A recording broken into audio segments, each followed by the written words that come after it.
Positive thinking, positive attitude, సానుకూల దృక్పథం. నిజంగా ఈ ఒక్క లక్షణం ఉంటే చాలండి మనిషికి కొండంత బలం ఉన్నట్టే లెక్క. అసలు పాజిటివ్ థింకింగ్ అంటే ఏంటి? సానుకూల దృక్పథము అంటే ఏంటి? అంటే ఒక చిన్న ఎగ్జాంపుల్ చెప్తాను చూడండి ఇక్కడ. ఒక అందమైనటువంటి గులాబీ పువ్వును చూసి పాజిటివ్ థింకింగ్ ఉన్నటువంటి ఆలోచన ఎలా ఉంటుంది అంటే, అబ్బా! యాక్చువల్‌గా గులాబీ చెట్టుకి అన్ని ముళ్ళుంటాయి గదా! ఇన్ని ముళ్ళున్నటువంటి ఈ ముళ్ళ కంప లాంటి చెట్టు సైతం ఎంత అందమైనటువంటి పుష్పాన్ని వికసించింది కదా! అని ఆలోచిస్తే అది పాజిటివ్ దృక్పథం. పువ్వు ఎంత అందంగా ఉంటేంటి, దాని కింద అన్ని ముళ్ళే ఉన్నాయని ఆలోచించేది నెగెటివ్ దృక్పథం. అంటే పాజిటివ్ ఆలోచనలున్న వాళ్ళు మంచిని మాత్రమే చూస్తారు. అందమైన పువ్వే కనపడుతుంది వాళ్ళకి.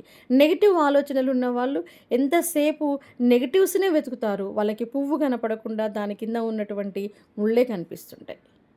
ఫర్ ఎగ్జాంపుల్ ఒక గ్లాస్‌లో సగం వాటర్ ఉన్నటువంటి గ్లాస్‌ని వ్యక్తులకు చూపించినప్పుడు పాజిటివ్ దృక్పథం ఉన్నటువంటి వ్యక్తి మైండ్ నుంచి వచ్చేటువంటి ఆన్సర్ ఏంటి? ఈ గ్లాస్‌లో మీకేం కనపడుతుంది అంటే, గ్లాస్‌లో సగం నీళ్లున్నాయండి అంటారు. సగం నీళ్లున్నాయి. అంటే ఉన్న వాటిని చూస్తున్నారు. అదే నెగెటివ్ ఆలోచన ఉన్నవాళ్ళు గ్లాస్ సగం ఖాళీగుంది అంటారు. ఒక వైట్ పేపర్ మీద ఒక మూలన ఒక చిన్న చుక్క పెట్టి నల్ల పెన్నుతోటి ఆ పేపర్‌ని చూపించి మీకేం కనపడుతుంది అంటే, పాజిటివ్ దృక్పథం ఉన్నవాళ్ళు పేపర్ అంతా నిర్మలంగా తెల్లగా ఉంది అంటే, నెగెటివ్ ఆలోచనలున్న వాళ్ళు పేపర్ మీద నల్ల చుక్క కనపడుతుంది అంటారు. అంటే ఒక మనిషిలో ఉన్నటువంటి లోపాలను మాత్రమే వెతికేది నెగెటివ్ ఆలోచనలైతే, అందరిలోనూ అన్నింటిలోనూ మంచిని మాత్రమే చూసేది పాజిటివ్ దృక్పథం. పాజిటివ్ ఆలోచనలున్న వాళ్ళు సమస్యలలో సహితం పరిష్కారాన్ని వెతకగలుగుతారు. అదే అదే విధంగా పరిష్ ప్రతికూలాలలో సహితం అవకాశాలను వెతుక్కోగలుగుతారు పాజిటివ్ థింకింగ్ ఉన్నటువంటి వాళ్ళు.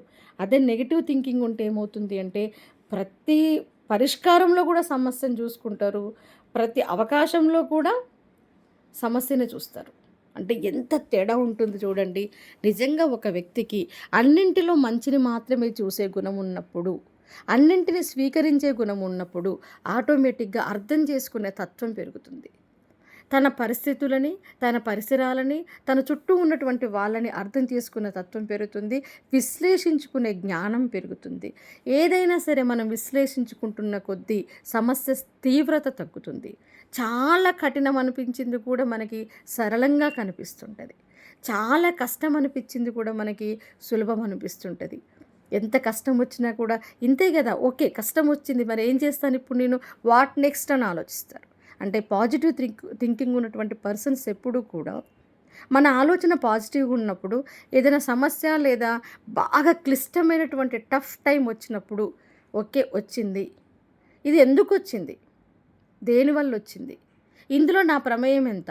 నా ప్రమేయం ఉన్నప్పుడు నన్ను మార్చుకోవాలి. నా ప్రమేయం లేదు. ఓకే. వచ్చింది. So, what next? దీని నుంచి నేను ఎలా బయటపడాలి అని ఆలోచిస్తారు. అదే నెగెటివ్ పీపుల్ ఏం చేస్తారు? వామ్మో! సమస్య వచ్చింది అని చెప్పేసి గగ్గోలు పెట్టి అందులోనే మునిగిపోతారు. నిజంగా చెప్పాలంటే ఒక మనిషి యొక్క గ్రోత్, మన యొక్క డెవలప్‌మెంట్, మన యొక్క ఇంప్రూవ్‌మెంట్ అనేది మన యొక్క పాజిటివ్ థింకింగ్ మీద ఆధారపడి ఉంటుంది. పాజిటివ్‌నెస్ మనలో పెరుగుతున్న కొద్దీ ఆలోచన విధానం విశాలమవుతుంది. మన దృక్పథం మారిపోతుంది. మనం ఒక విషయాన్ని చూసే యాంగిల్ మారిపోతుంది. ఇప్పుడు ఫర్ ఎగ్జాంపుల్ ఒక సమస్య ఎదురైనప్పుడు ఆటోమేటిక్‌గా సమస్య నాకెదురైంది కదా అని ఏడ్చే బదులు, ఓకే. సమస్య వచ్చింది అంటే నేను ఈ సమస్యను తట్టుకోగలిగేటువంటి శక్తి నాకుంది కాబట్టే నాకెదురైంది అనుకుంటాడు పాజిటివ్ దృక్పథం ఉన్నటువంటి వాళ్ళు. అదే నెగెటివ్ ఆలోచనలు ఉన్నవాళ్ళు సమస్యలన్నీ నాకే వస్తున్నాయి, దేవుడు నా మీద కక్ష కట్టాడు అని ఏడుస్తారు. నిజంగా చాలా ఎంటైర్ డిఫరెన్స్ ఉంటుంది. ఒక్క ఆలోచనని మనిషి జీవితాన్ని మారుస్తుంది అంటారు కదా!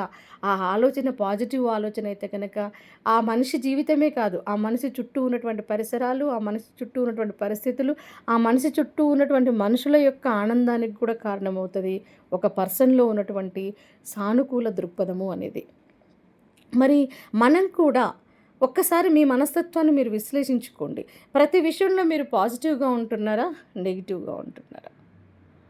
ఒకవేళ నెగెటివ్ ఆలోచనలే మిమ్మల్ని గనక చుట్టుముట్టినట్లయితే అది మీ తక్షణ కర్తవ్యం. మీలో వచ్చినటువంటి నెగెటివ్ ఆలోచనల్ని ఎప్పటికప్పుడు కత్తిరించేయాలి.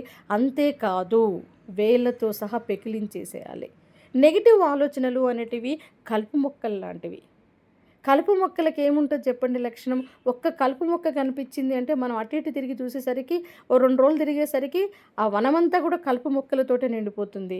అంటే గ్రోత్ రేట్ ఎక్కువగా ఉంటుంది మొక్కలకి. ఎప్పుడైతే కలుపు మొక్కలు పెరుగుతాయో పంట మొక్కల మీద ప్రభావం చూపిస్తది. అంటే నెగెటివ్ ఆలోచనలు మనిషిలో ఎక్కువైనప్పుడు ఆటోమేటిక్‌గా ప్రొడక్టివిటీ తగ్గుతుంది. పాజిటివ్‌నెస్ అనేది తగ్గుతుంది. మనసు అల్లకల్లోలం అవుతుంది. ప్రతిదీ క్లిష్టంగా కనపడుతది. ప్రతిదీ సమస్యగా కనపడుతది. ప్రతి వారిలో నెగెటివ్‌నెస్సే చెడ్డతనమే కనపడుతది.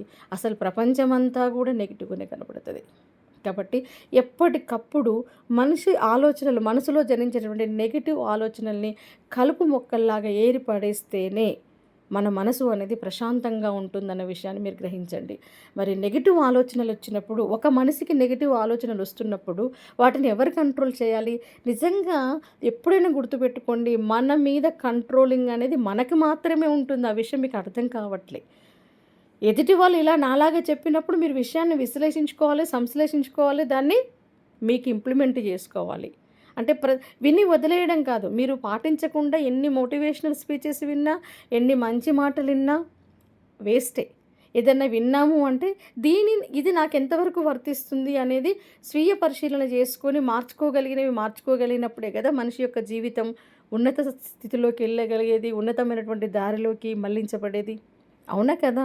కాబట్టి మీలో ఉన్నటువంటి నెగెటివ్ ఆలోచనల్ని ఎప్పటికప్పుడు కూడా ట్రిమ్ చేస్తూ, కత్తిరిస్తూ, వేళ్ళతో సహా పెకిలిస్తూ పోయి, ఆ నెగెటివ్ ఆలోచనల ప్లేస్‌లో పాజిటివ్ ఆలోచనల్ని చేర్చుకుంటూ పోవాలి. ఫర్ ఎగ్జాంపుల్, పాజిటివ్ ఆలోచనలు ఉన్నటువంటి మనిషికి ఎదుటి వ్యక్తి ఏదన్నా అన్నప్పుడు, ఎదుటి వ్యక్తి ఏదన్నా బాధించినప్పుడు, అక్కడ దాన్నేమంటారు, కుమిలిపోవడమో, లేకపోతే వాళ్ళ మీద కక్ష పెంచుకోవడమో లాంటివి చెయ్యరు. ఎదుటి వ్యక్తి ఒక మాట అన్నాడు, ఆ వ్యక్తి ఎందుకు ఆ మాట అన్నారు అని ముందుగా ఆలోచిస్తారు. అర్రే! నన్ను విమర్శించారని ఏడ్చుకుంటూ కూర్చోవడమో, వాళ్ళ మీద కక్ష కట్టడమో చేయరు. ఆ వ్యక్తి ప్లేస్‌లోకెళ్ళి ఆ వ్యక్తికి ఎందుకు అనాల్సొచ్చిందంటారు. ఒకవేళ తను తప్పు లేకుండా అన్నారు అంటే ఆ వ్యక్తి ఓహో! తన ఆలోచన విధానం అంతే. దానికి నేనెందుకు బాధపడాలని ఆలోచిస్తారు. అంటే ఇక్కడ విశ్లేషించుకుంటారు. ముందుగా ఆ ఎదుటి వాళ్ళ స్థానంలోకెళ్ళి వాళ్ళలాగా ఆ స్థానంలో మనం ఉండి ఆలోచించినప్పుడు మన ఆలోచన విధానం వేరుంటుంది. మనం సునాయాసంగా అనేటువంటి మాట వేరుంటుంది. ఏదైనా సరే ఎదుటి వాళ్ళ స్థానంలోకెళ్ళి మనం ఆలోచించగలగాలి. ఆ ప్లేస్‌లో మనం ఉంటే ఏం చేస్తాము అనేది మరి ఆలోచించగలగాలి. అప్పుడు మీకు ఎదుటి వాళ్ళ పట్ల కోపం అనేది అంత ఫాస్ట్‌గా రాదు. ఒకవేళ ఆ ప్లేస్‌లో ఉంటే నువ్వేం చేస్తావు? ఏదన్నా ఇచ్చే విషయంలో కావచ్చు, ఏదన్నా అన్న విషయంలో కూడా ఆ ప్లేస్‌లో ఉంటే మనం ఏం చేస్తాము అనేది కరెక్ట్ థింకింగ్ ఎప్పుడు కూడా. అది పాజిటివ్‌నెస్ మనిషిలో. సో, ఇట్లా ఏదైనా సమస్యొచ్చింది. నాకొచ్చింది అంటే నేను దీన్ని ఎదుర్కొనేటువంటి కేపబిలిటీ నాలో ఉంది కాబట్టే నాకొచ్చింది అనుకోవాలి. ఎవరైనా సరే ఎప్పుడు పలకరించని వాళ్ళు వాళ్ళ అవసరానికి మిమ్మల్ని పలకరించారు. ఓహో! అవసరానికి మాత్రమే నాతో మాట్లాడుతున్నావా అనుకునే బదులు వీళ్ళకి అవసరం ఉంది కాబట్టే నీకు గుర్తొచ్చాను. వాళ్ళకి సహాయం చేసే అవకాశం నాకు దక్కిందని పాజిటివ్‌గా తీసుకోవాలి.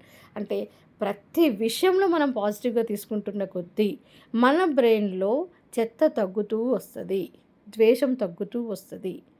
ఈర్ష్యలు తగ్గుతూ వస్తాయి. కోపం తగ్గుతూ వస్తుంది. ఎమోషన్స్ అన్నీ కూడా కంట్రోలింగ్‌లోకొచ్చేస్తాయి.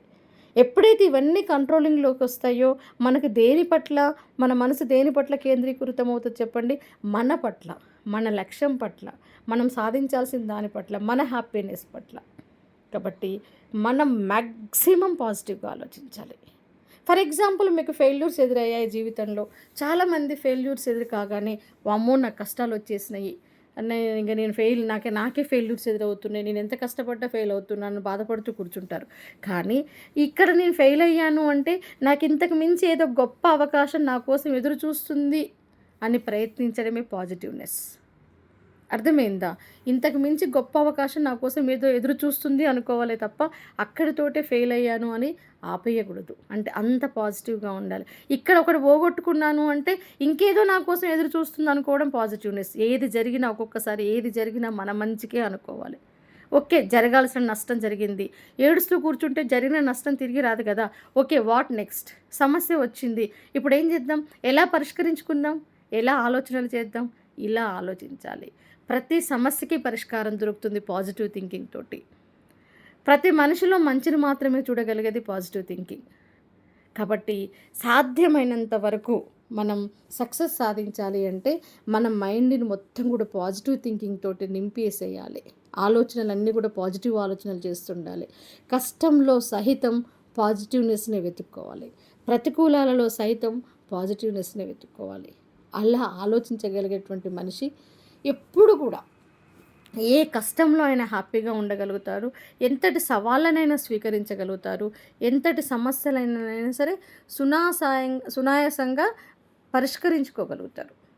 కాబట్టి పాజిటివ్ మైండ్ సెట్‌ని మీరు అలవరుచుకోండి. మైండ్‌ని ఈజీగా ఉంచుకోండి. హ్యాపీగా ఉంచుకోండి. ఏది జరిగినా మన మంచికే అనుకోండి. ప్రతి విషయంలో మంచినే చూడండి. ఎదుటి వాళ్ళలో కూడా మంచిని చూడడానికే ప్రయత్నించండి. సో, ఆ రకంగా గనక ఉన్నట్లయితే ఏ విషయంలో అయినా సరే మనం సక్సెస్ సాధిస్తాము. అనుకున్నయన్నీ సాధించగలుగుతాం. మన ప్రయాణం ఎప్పుడు కూడా ముందు వైపుకే ఉంటుంది. పురోగమనం వైపుకే ఉంటుంది. తిరోగమనము అనేది మన ప్రయాణంలో మనకు కనిపించదు అన్నట్టు.